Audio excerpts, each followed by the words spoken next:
Hi together, welcome to our production site in Altdorf. My name is Laurent Roux. I am the head of operations in our factory. Today I would like to shortly introduce you to our production and solutions. By the way, behind me you see one of our data center solutions in our showroom in Altdorf. Interested to see it live or deep dive into our virtual reality application in the Datweiler city? Feel free to contact me. In the heart of Switzerland, in the beautiful canton of Uri, in middle of mountains, rivers and lakes, we produce fiber optic, copper data and safety cables. Our operations team consists of more than 200 people working in the departments copper data, safety, fiber optics, maintenance, logistics, production engineering, facility management and apprentice training.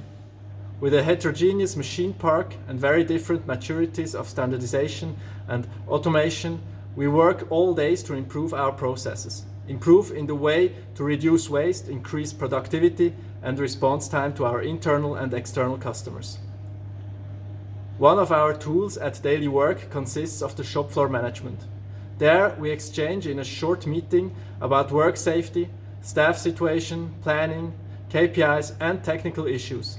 This we do each day at the production departments and maintenance. This allows us to be close to the team and recognize challenges early. I hope you got a first impression of our production in Altdorf. Do not hesitate to contact me if you have ideas about improvements or just want a factory tour with your team. I'm looking forward to welcome you here in Altdorf.